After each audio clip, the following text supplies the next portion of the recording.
Hey, what's going on, guys? Tipo here. First of all, I want to welcome you guys to my channel. This is actually a brand new refreshment for me, as I'll be starting to upload storytime commentary videos, generally related to drugs for harm reduction and educational purposes.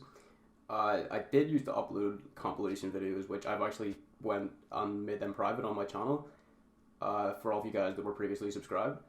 But as I say, I will generally be making storytime videos about my previous experience, mainly related to drugs for harm reduction and educational purposes, as I'll be sharing positive and negative experiences, both for obviously entertainment and as I said, educational purposes, to really stop you guys from making some of the mistakes I've made in my lifetime. I'm going to be talking to you guys today about an experience that I had with actually robbing someone. This was about February of last year, which so yeah, just about a year and a couple of months ago. um, I'm gonna use fake names for people for obvious reasons. So started out, we were just sitting in my friend Jack's house. This guy Jack, he's like a real stoner, guys. He must smoke like maybe like over an eighth a day at least. Just doesn't leave his house, just sits smoking weed all day, playing video games, guys. And it was me, Jack, and my friend Kyle, and we were in Jack's house. We actually went and we got ourselves, I think it was a half ounce. Uh, we didn't have the money for it, so we told the guy that we would pay him back at a later time. And we actually planned on selling most of the half ounce and smoking a couple of grams to ourselves. And things just didn't really go to plan. We were just sitting for a few hours, just playing a little, playing a bit of COD in Jack's house. We were all just smoking joints, having a bit of fun, smoking bongs, and we actually, time just went past. A couple of hours went past. We thought we had plenty of weed left. Just kept smoking, just kept underestimating how quickly that bag was going down, guys. We just kept smoking and smoking all day, and eventually we just realized, hey guys, we should actually probably weigh the weed to see how much we have left. We weighed the weed, guys, and I shit you not, we must have smoked at least 7 g, like quarter ounce out of that, and we were actually shitting ourselves, guys, because this guy that we owed the money to, he's someone you really don't want to mess with, guys. And I mean, we owed him a good amount of money for obviously a half ounce of weed, and I don't know where you guys are from, but weed's actually illegal here in the UK, so the prices are higher than if you were in the US. And this guy would seriously do some damage to us, guys, if we did not pay him back. And we were just freaking out at the time. We were like, guys, how are we gonna get the money up to pay this guy back? We planned on selling it. It's the only way we could have got the money at the time, and yeah, we were just literally did not know what to do. So we just sat there, guys, just thinking, what we could do to get this money up. And all of a sudden, I get a notification on my phone. This guy Paul actually texts me, and he's actually looking for some weed, and he's looking for a quarter ounce. And so we were just thinking, like, all right, guys, we might as well sell this to get at least some of the money to pay this guy back. And we were discussing it, and I texted him back. I said, yeah, dude, we got some of that light here, bro. I believe it was pineapple chunk. And he was like, oh, sweet, dude, I'm down. Hit me up when and where can I meet? So we decided to arrange a place, at a time. I think it was about a couple of hours later we were going to meet him. And, I texted him back. We chilled out for a bit, waited. And then I had this idea that, still won't have enough to pay this guy back. We're still going to get in trouble for this, guys. So we also just sort of agreed that we could try and steal the money from this guy instead of actually giving him the weed. And we could also have what we had left to sell. So we would have the money we stole from this guy and the money that we sold the rest of the weed from. And we could really just still make profit and pay the guy that we owed the money back. So, we just all agreed that, alright guys, we're going to rob this guy. And, we just sat and we discussed ways we could do this. Plan it out strategically as possible, because, guys, we didn't know if this guy was going to come alone or with friends or what. So we were just sitting there thinking of ways we could do it.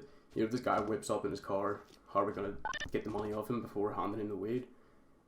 So we actually got a baggie, and we decided to put just like a gram sample in it for the guy, just to show him the weed, show him a bit of the product. Put a gram in that and had the rest packed away in a bigger baggie. We put the baggie in our backpack. We kept the gram baggie in our pocket, and we went up to meet this guy. We went a little early. We arranged to meet him, I think it was about 8 p.m. We went there at about 7:45, where we arranged the meeting. Now, where we arranged the meeting was down like a back alley. It was quite dark, you know. It was about, you know, as I said, this was about February, so it was kind of dark. It was still pretty much winter, guys. So about 7:45, it was kind of dark. There was no one around this place. We arranged a really discreet place to meet the guy, and we were basically just sitting there, waiting for him to whip up. And yeah, so he comes around just by himself, no car, nothing, and he walks up to us and he's like, "Yo, what's up?" You know, give him a little handshake, whatever, meet and greet. And he's like, "So, dude, you got the weed?" And we're like, "Yeah, man, we got it here." And we handed him the baggy sample, and we're like, "Yeah, there it is, man, pineapple chunk." You know, he had a look at it. He's like, "Oh, cool, dude, looks nice." Give it a little smell, you know, open the baggie, took the nug out, had a little look, and yeah.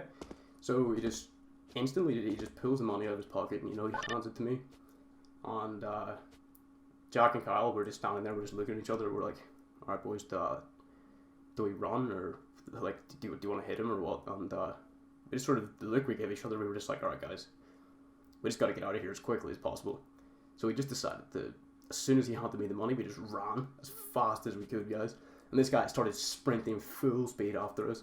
I mean, this guy was screaming at us, guys, like top of his voice, like, "Yo, give me my money back, where the fuck, get the fuck back here." Proper sprinting after us, guys. And you know, we turn the corner, we get onto the main road, and what do you know, guys, there's a fucking cop car just sitting right at the other side of the road looking at us, and he just sees us three just sprinting down the road being chased with this guy screaming at the top of his lungs, "Give me my money." Like, guys, remember, we had another 6 G's in our backpack. We could not get stopped by the cops. We had to just keep sprinting till we get back to Jack's house, guys. We sprinted as fast as we could down the road, and we got to the park. We climbed a wall. I've never climbed a wall as fast in my life, guys. I mean, we were over that wall in mere seconds. With this guy still chasing behind us, and the cop car pulls out of the opposite street and is driving up to where we are. It flashes the lights and pulls over, guys. We climbed the wall and we kept running. We didn't even look back. We just kept running until we got the other side of the park. Got out of that park, guys. We got into Jack Street.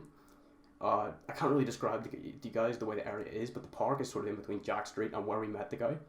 And then there's the main road at the bottom of the park. If you imagine the park like a cube, we were at like one side of the park where we met Jack, and parallel with that would be, where we met Paul. Parallel with that would be where Jack Street is, and then at the bottom of the cube would be the main road, where the police car was.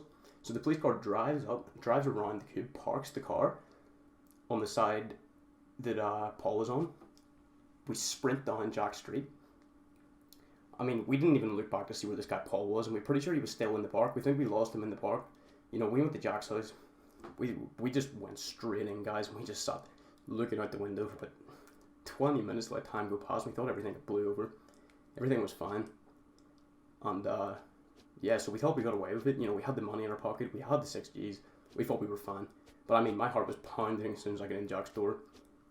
I'd never been so scared in my life, guys, and we were just sitting there. I was getting notified, and I checked my phone, and about 20 notifications, guys, from Paul. "Where the fuck's my money? You better fucking give me the money back." You know, he was freaking out trying to get his money back. He says it fucking, you know, give me threats like, "I'm gonna beat the shit out of you," all this, guys. I just ignored him, put my phone on silent, and we sat just playing COD, smoking a bit of the weed, and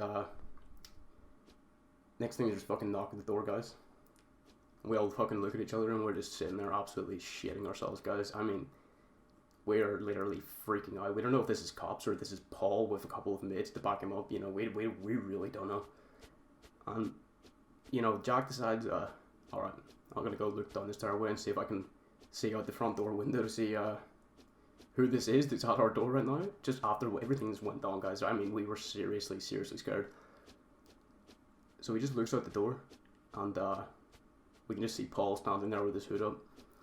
It looked like he was by himself. You know, we didn't know if he had a couple of friends around the corner or what, but he was just by himself.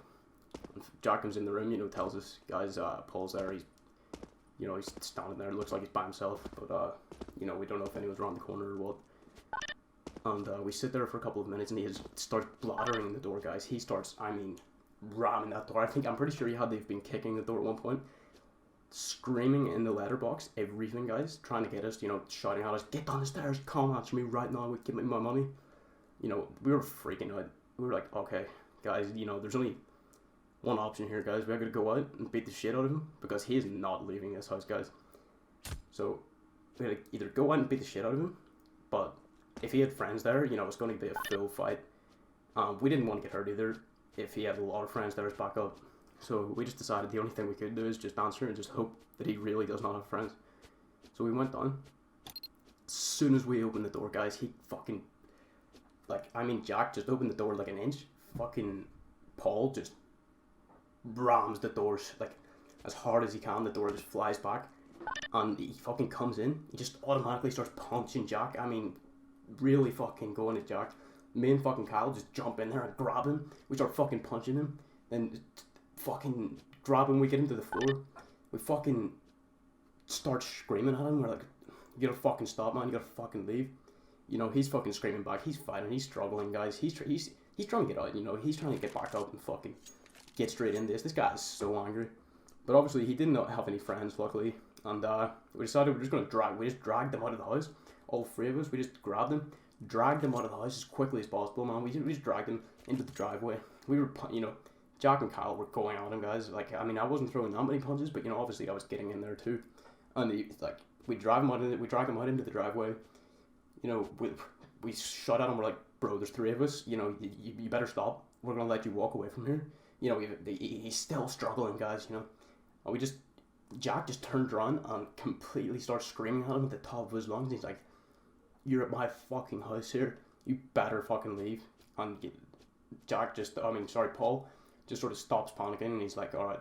You know, he calms down. He's like, you know, Kyle says to him, he's like, alright, if we let you up, you better fucking not try to do anything. And he's like, alright, okay, man, okay. So he just fucking gets up. We let him up. And, you know, he just fucking walks off. He didn't say anything, guys. Didn't say anything about the money. We just watch him walk down the street, just looking at each other like, holy shit, guys. Like, is he going to come back with, you know, with friends this time, or what? You know, what's going to happen? But we went back in the house, closed the door, you know, went upstairs, just still a little shook after what the fuck just happened. We were like, holy shit. Like, you know, we were just sitting there just in silence for a little while, like just processing what had just happened. And we were like, fuck, dude.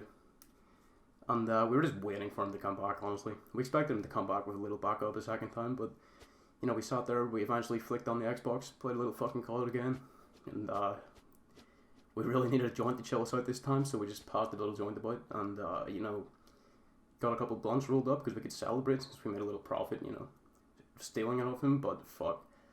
He never actually did come back, which we were so thankful for, but really also surprised that he didn't come back. And he never actually messaged me. I've never heard from Paul again.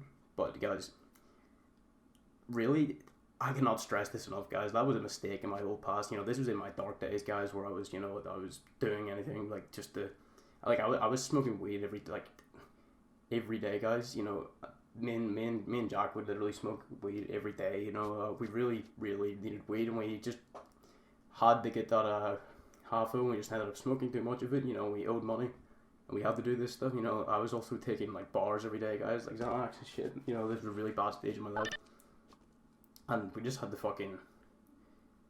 That's what we've got to do for money, guys. But I will never do anything off the sort again, guys. And I cannot stress this enough. Really, do not get yourself into these situations, guys. You're better off not owing money to people that you really don't want to owe money to, and just keep yourself on the straight and narrow, guys. I understand you can get into some tough situations in life sometimes, but try your best to avoid situations like that, guys. I really fucking don't recommend being in a predicament like that. But guys, I hope you enjoyed this video. Obviously, this is a new type of video for my channel. If you guys liked it, remember to hit that like button. Also, leave a comment down below, guys, if you enjoy this type of content on my channel, if you'd like me to go back to compilations, or if you're new to the channel, you know, still give me feedback. Tell me if you enjoyed this video, you know, what you didn't like about it, what you liked about it, what I could improve on. And hit the subscribe button, guys, and tune in for the next video. I will see you later.